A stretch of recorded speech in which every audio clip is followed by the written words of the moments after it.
प्रेक्षक मित्रांनो नमस्कार. तर आता इंद्राच्या घरामध्ये राणीला जेवायला पण देत नाही. आता जेवायला देत नाही, तिला म्हणतात की तू जेवण पण इथे करायचं नाही.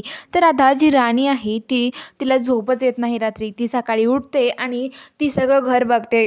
त्या महाडिकांचं सगळं घर बघते आणि म्हणते एवढं मोठं घर सांभाळणं खूप कठीण आहे हा, असं म्हणते आणि ती सगळं घर आता बघायला लागते.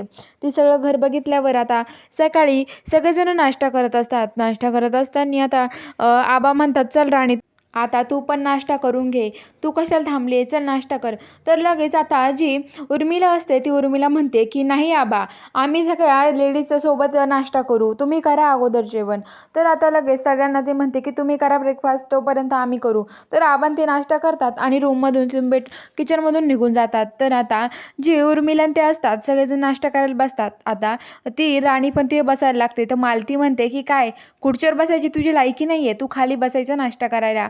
तू खुर्चीवर नाही बसू शकत." आणि त्या राणीला प्लेटीत नाश्ता देतात आणि म्हणतात, "बस खाली." तर तिला तिथे खाली बसून नाश्ता करायला सांगतात. तर राणी खूप रडायला लागते. तर राणीला घरची खूप आठवण येत असते. तर आता इकडं जो इंग्रजित आहे तो सगळी रूम वगैरे सजवतो आणि तिथे राणी येते आणि म्हणते, "इंग्रजित सर, एवढं सगळं कुणासाठी करताय?" तर इंग्रजित म्हणतो, "तुझ्यासाठी. तुझ्यासाठी करतो एवढं सगळं," असं म्हणतो. तर राणी म्हणते, "कशाला एवढं?" तर आता लगेच इंग्रजीत म्हणतो, की "काय अय हुकमाची राणी, तू जगासाठी माझी बायको असशील, पण माझ्यासाठी हे लग्न म्हणजे एक नाटक होतं आणि सगळा तुझा भ्रम आहे तो. आणि हे बघ, जगासाठी तू माझी बायको आहे, पण माझ्यासाठी नाही. हे चार भिंतीच्या आत तू माझी नोकर आहे," असं तो राणीला म्हणतो आणि त्या राणीला तर घरामधून बाहेर लुटून देतो. तर आता बघूया पुढच्या भागामध्ये नक्की काय होईल. इंग्रजीत खरंच हे राणीसोबत नाटक करतोय का आणि राणी आता घराबाहेर काढून दिल्यावर कुठं जाईल, हे सगळं बघण्यासाठी आपल्या चॅनलला सबस्क्राईब करून घ्या.